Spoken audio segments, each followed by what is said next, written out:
Hello and welcome to my channel. I'm the Sports Guru 716 and I hope you enjoyed this week's episode of some NASCAR review. As you can tell, I haven't uploaded much recently. I'm just kind of in a rut right now, kind of just uploading what I want when I want. And I think I'm gonna have some baseball videos up over the next probably 8-9 days here.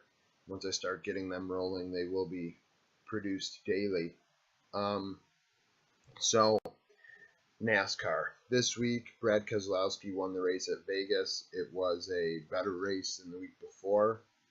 Not much better. I think there's a couple of things I want to touch on, not just related to that race, but also kind of talk about the race the day before, the Xfinity race, in which Kyle Busch dominated 199 of the 200 laps. Now, this happens often. This is what happens when you put drivers that are much better than the drivers in that series, the development series. You put pros in a development league, the pros win. The pros dominate. And, there are big arguments for either side to why they should be allowed in those races. Sponsorship, big deal. Cars may not be on the racetrack without being able to be guaranteed a certain amount of drivers in the race that are cup regulars. Like the 18 may say, if you don't, whoever sponsors the 18 may say, hey, I don't want to sponsor you unless Kyle Busch is in the race. In which case, I think NASCAR needs to come to a solution where a cup regular can only drive a certain amount of races in the Xfinity Series every year, just so they can at least get a couple races where there are majority Xfinity drivers that can win a race. But the real reason I want to talk about that race is at the end, Darrell Wallace wrecked into Cody Ware, I believe. And it's because NASCAR wasn't paying attention, and it became a very dangerous situation because Ware wrecked and was literally sitting at the top of the track, backed into the wall. And he himself was like, I backed into the wall. I expected a caution. My car wasn't moving. And NASCAR literally didn't see it.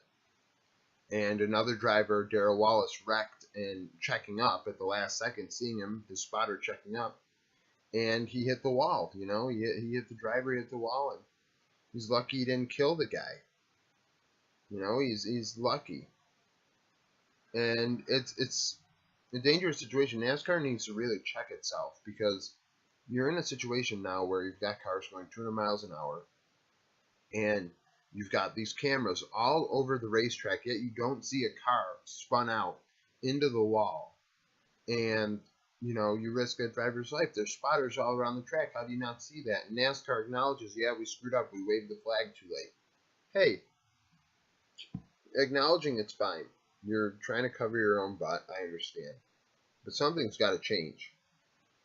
And somebody needs to lose their job because this can't happen. This is risky business. This is a dangerous sport. You cannot have mistakes like this and expect to get away with it.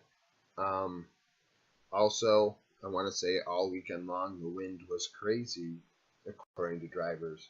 And I thought it was kind of interesting because you had a situation where it wasn't just there was a little bit of rain on Sunday, but wind and sand. And I had never thought that wind would delay a race, but it probably could have if they wanted to. It was the windiest race they believe on record for NASCAR. And, it didn't affect the cars too much. They said it was making them go a little bit faster and making their, cars more loose and tight, but not necessarily on the verge of wrecking. They weren't in a situation where they were wrecking their cars because the gust would spin them out. Whereas Darrell Wallace said in the Xfinity race with the smaller engine, smaller car, that was the case, that when he checked up, a gust of wind hit the side of his car, caused him to spin out. Now, I don't think that you should have delay races too often anyways, especially in the Xfinity series. I know they're open to having rain tires for road courses.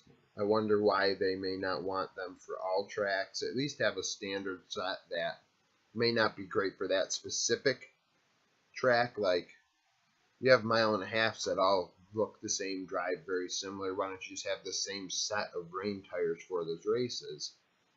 And in the case of rain, they have them instead of delaying races and things like that. And Cup will never have that. However, Cup should consider something like that because racing on Mondays kills the ratings even more than they already are killed. You see Dover International Speedway, Dover Motor Speedway, or whatever. They're having a situation where they have ticket sales go down 8 years in a row, and it's been known for a while that Dover was having trouble. The concrete bull, the monster, but it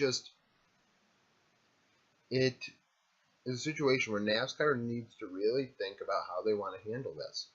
They have to make their series more appealing to the new people, the young people that are watching the sport. You have your older demographic, but you need the younger demographic to hop on. And right now, they're not getting it. And I think, that Bill Nye is obviously against NASCAR in many aspects. I'm sure he is pro in terms of the physics and science of it, but he is cons. He doesn't want fossil fuels and things like that being used. And I think NASCAR needs to consider that as well. I'm not saying electrically charge the cars, maybe change a battery or something, or go to a different kind of fuel, natural gas, something. It's dangerous. Something that they have to consider. They have to be open to change. And over the weekend, I'm happy that they didn't delay the race on Sunday to the next day because of wind and rain, but it's a shame. Now, the race itself, Keselowski won.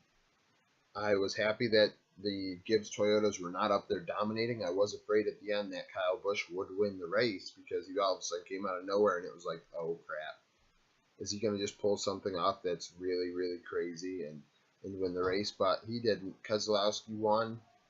Logano had another good race. I think the Penske Fords have it together. And not only that, Roush Ford finished 11th, I believe, Stenhouse. All three Roush cars were in the top 20 again. That's 2 races in a row. And frankly, that may be the first 2 races in a long time back-to-back where they had all 3 cars in the top 20. So progress is being made in the Ford camp. I like that there is some parity there with a Toyota, Chevy, and Ford all winning races so far. And we'll see going into Phoenix how this race looks. I expect Harvick to be in there. I expect, Kyle Busch to be in there. Denny Hamlin, Carl Edwards, Kurt Busch. I think it's going to be Stuart Haas and Joe Gibbs very often this year, kind of like it was last year.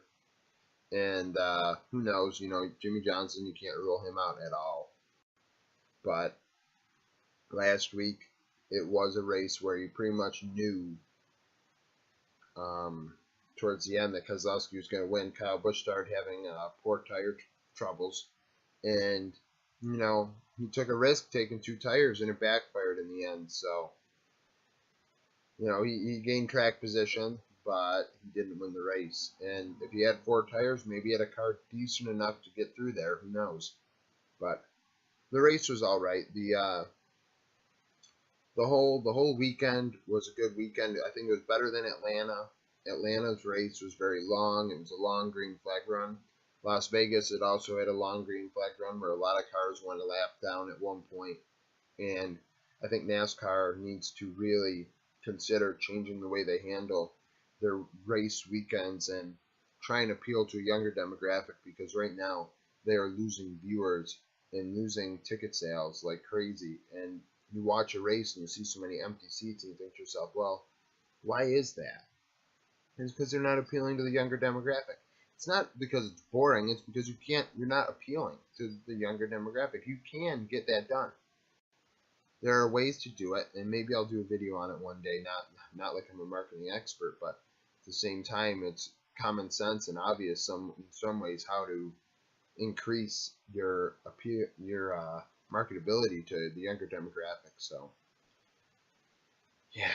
And with that, that'll be the end of this week's NASCAR review. I hope you enjoyed it. If you did, give a like. If you subscribe, you will know when I upload future content, whether it is this series next Wednesday or Thursday, or my baseball videos that I intend on uploading, probably 8 or 9 videos over actually, more I think about it, maybe 9 or 10 videos, probably 10 videos leading up to the season regarding fantasy baseball. So thank you for watching, and I hope to see you again soon.